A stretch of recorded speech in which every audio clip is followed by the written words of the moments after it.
고린도전서 14장 오늘 다시 한번 1절로부터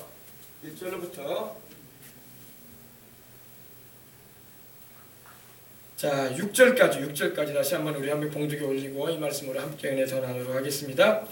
자 1절, 2절, 3절, 4절, 5절, 6절은 다 같이 하시고 우리 1절은 제가 하고 2절은 여러분이 하시고 마지막 절 함께 봉독하겠습니다. 사랑을 추구하며 신령한 것을 사모하되 특별히 예언을 하려고 하라.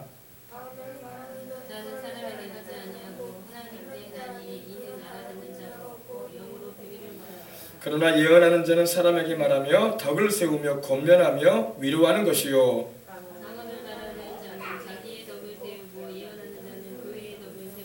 나는 너희가 다 방언 말하기를 원하나 특별히 예언하기를 원하노라. 만일 방언을 말하는 자가 통역하여 교회에 덕을 세우지 아니하면 예언하는 자만 못하니라. 그런즉 형제들아 내가 너희에게 나아가서 방언으로 말하고 계시나 지식이나 예언이나 가르치는 것으로 말하지 아니하면 너희에게 무엇이 유익하리요. 아멘. 사도 바울은 고린도에 있는 모든 교회 성도들보다 자기가 방언으로 많이 말함을 인해서 하나님께 감사하다고 오늘 14장 18절에 말씀을 하고 있습니다. 우리 한번 보십시다. 함께 읽어보겠습니다. 내가 너희 모든 사람보다 방언을 더 말함으로 하나님께 감사하노라. 아멘. 여러분 바울이 베드로나 야고보나 요한이나 여타 다른 먼저 주님께 부름받은 주의 종들이라 그러지는 사도들보다 더 큰 사역과 더 능력 있는 사역을 감당할 수 있었던 것은 바로 그가 방언을 많이 말했기 때문이에요. 영적인 사역은 영적인 기도를 통해서 이루어진다는 걸 잊지 마시기 바랍니다. 영의 기도를 많이 하는 것이 얼마나 유익한지 몰라요. 영의 기도를 많이 하시기 바랍니다.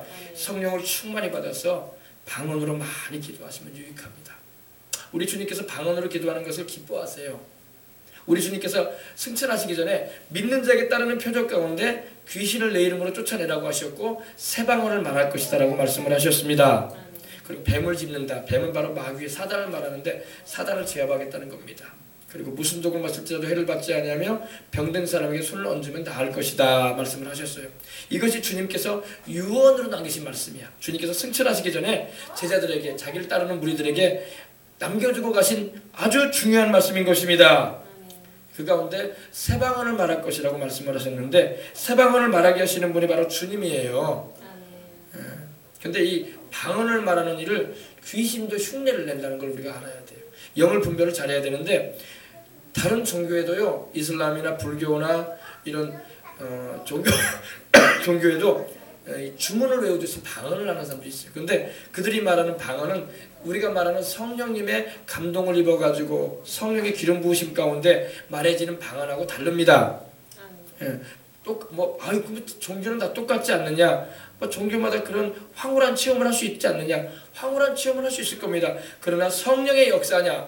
아니면 성령의 역사가 아닌 귀신의 역사냐? 이걸 우리가 분별을 해야 돼요.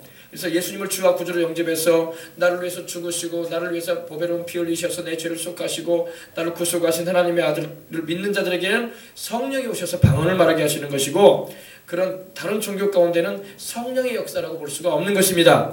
왜냐하면 그들은 예수님을 주라 부르지 않기 때문에 예수님을 주로 부르지 않은 이들이 방언을 말한다. 그거는 성령의 역사가 아닌 거예요. 그래서 주술사들도 방언을 말할 수도 있을 겁니다. 그러나 그들이 말하는 방언은 성령께서 말하게 하시는 방언이 아니에요. 아시겠어요? 그들은 구원받은 사람도 아니고 하나님의 자녀도 아니잖아요.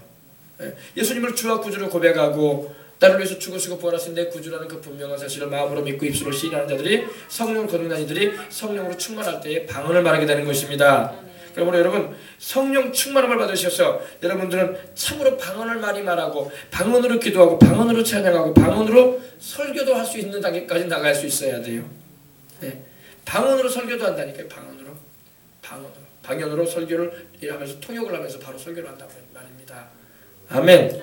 그래서 오늘 하는 목회자들도 정말 성령의 충만함을 받아서 방언으로 기도만 하는 게 아니라 방언으로 또 찬양만 하는 게 아니라 방언으로 말씀도 전할 수 있는 그런 하나님의 도구들로 쓰임받는 그런 은혜도 입어야 할 줄 믿습니다.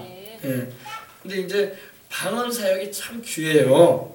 방언의 유익은요, 얼마나 유익이 크냐면은, 그래서 마귀가 엄청나게 방언을 싫어해.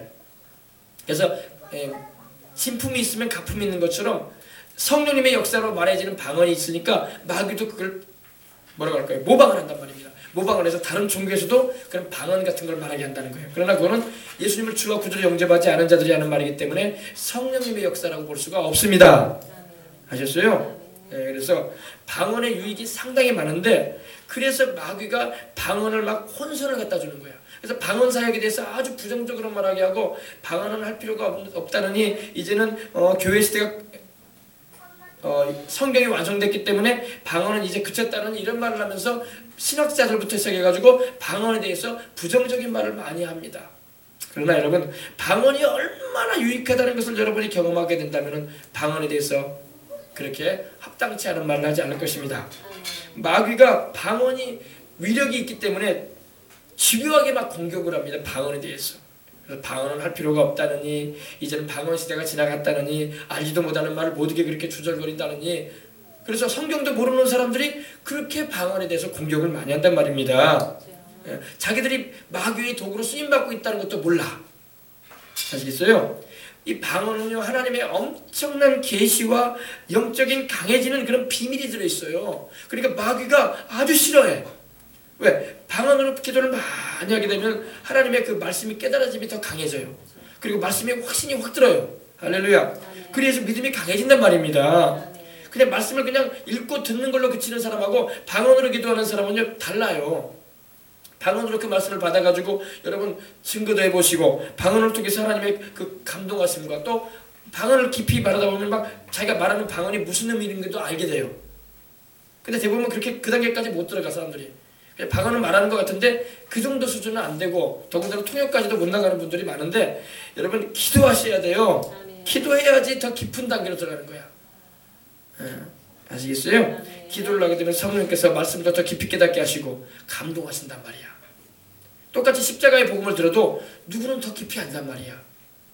그러나 십자가 복음을 들어도 누구는 얕은 단계의 그런 지식밖에 안 된단 말이에요. 우리가 신앙이라는 게 여러분 꼭 바닷물에 들어가는 것 같아. 어떤 사람은 발목의 신앙이야. 찰랑찰랑 발목의 신앙. 해변에 겨우 물만 담그는 신앙. 이건 아주 약한 신앙인 겁니다. 그런데 어떤 사람은 무릎까지 들어간단 말이야. 바닷물에 무릎까지 들어간단 말입니다. 그 단계 신앙으로 들어가게 되고, 어떤 사람은 허리까지 차올라 믿음이. 그리고 어떤 사람은 막 헤엄치고 다닌단 말이에요. 물을.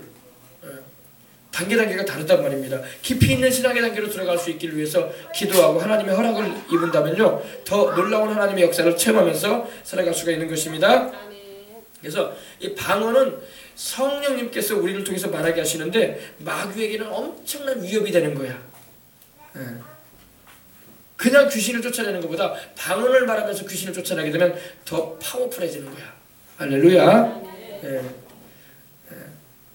주먹으로 싸우는 것보다 여러분 칼을 들면 더 위력적이잖아요. 그래야 그래요. 칼만 딱 들면 벌써 상대방이 위협을 받는단 말이야. 근데 여러분 총 딱 꺼내봐. 그럼 더 위협받는 거야. 그럼 딱 물러난단 말이에요. 달려들다가도 총만 딱 꺼내면 물러난단 말입니다. 그죠? 그러므로 방언은 영적인 굉장한 무기가 되는 거예요. 마귀를 향해서. 하나님께는 우리가 드리는 기도가 되는 것이고, 하나님께는 우리가 올려드리는 기도요, 마귀에게는 공격형 무기가 됐다는 것입니다. 그러므로 이걸 우리가 잘 알고 방언을 많이 말하시길 바랍니다. 제가 이런 말을 들었어요. 우리나라 사람들이 필리핀에 가서 여행을 많이 하잖아요. 또 우리 유학생들도 많이 가잖아요. 필리핀에. 근데 필리핀 사람들은 총기를 가지고 있어요. 미국도 총기를 가지고 휴대가 되고 총기를 가지고 있는 나라고, 일반 사람들이 총을 가지고 있다니까요. 근데 우리나라 사람들이 필리핀 사람들보다 키가 커요. 키가 크고 덩치도 커요. 체격도 좋고. 그러니까 필리핀 애들이 키도 작고 체격도 약자라고, 그러니까 슈핑한다고 우리나라가 애들이요. 그럼 이제 술집 같은 데 예수를 안 믿는 사람들입니다. 그러면 가면은 필리핀 애들이 좀 어설퍼 보이면 좀 건든단 말입니다. 영어도 어설프고 그렇기 때문에. 그러면 필리핀 애들이 상대가 안 되죠, 우리한테. 우리가 덩치도 더 크고 체격이 좋기 때문에. 근데 총을 꺼낸단 말입니다. 그러면 겁을 먹고 우리나라 애들이. 그리고 실제로 총을 꺼내면요, 벌써 움직이지 못하는 거예요, 우리 애들이. 겁이 나가지고. 체격이 크다고 이기는 게 아니란 말이에요. 총 하나 꺼내면 끝나요. 그러니까 우리나라 애들이 거기서 오줌을 싼다는 게 무서워가지고 밖에도 못 나가고. 그렇게 무섭단 말입니다. 그래서 실제로 우리나라 관광객들이 필리핀 사람들에게 총에 맞아 죽기도 하잖아요. 예. 그러니까 덩치가 크고 힘이 있어도 총 앞에는 꼼짝 못한단 말입니다. 예. 그리고 물러선단 말입니다. 예. 여러분 영적인 무기도 마찬가지예요. 여러분 마귀가 강하고 덩치가 큰 거인같이 다가와도 총 꺼내면 된단 말이에요. 영적인 총. 할렐루야. 방언을 말하란 말이에요. 방언으로 기도하란 말이에요. 그리고 예수님의 이름으로 대적하란 말입니다. 그러면 물러간단 말입니다. 네. 사람들이 이 방언의 위력에 대해서 잘 몰라서 사용할 줄도 모르고 방언을 깊이 있게 못해 사람들이. 네. 근데 방언을 깊이 있게 하시는 은혜를 입어야 할 줄 믿습니다. 그래서 방언은 하나님과 내가 비밀한 교통을 할 수 있는 굉장한 도구가 돼요. 마귀는 알아듣지 못하죠. 그러니까 대책이 안 서는 게 되죠. 아주 그죠? 그래서 방언으로 여러분 우리가 충전하지 않습니까? 핸드폰, 스마트폰 다 충전하잖아요. 하루도 가기 전에 또 충전해야 돼. 배터리가 금세 다니까 가만히 놔두기만 해도 배터리가 닳아버리지 않습니까? 벌써. 그러니까 매일같이 충전하는 것처럼 우리도 방언을 통해서 영적인 은혜를 충전받아야 돼. 근데 사람들이 방언 기도를 안 한다는 거야. 영적으로 항상 약해. 신앙이 약하는 이유는 여러분 영적 충전을 안 했다는 거야. 배터리가 여러분 안 돼 있는 전화기는요 수신도 약하고 여러분 여러 가지 기능이 약해질 수밖에 없는 거야. 빵빵하게 배터리를 충전시켜야 돼요. 그래서 영적인 기도인 방언을 많이 말해야 돼. 그래서 내가 영적으로 튼튼해지고 강하게 설 수 있단 말입니다. 이 오이코도메오라는 말이 여기서 있는데 방언을 말하는 자는 자기의 덕을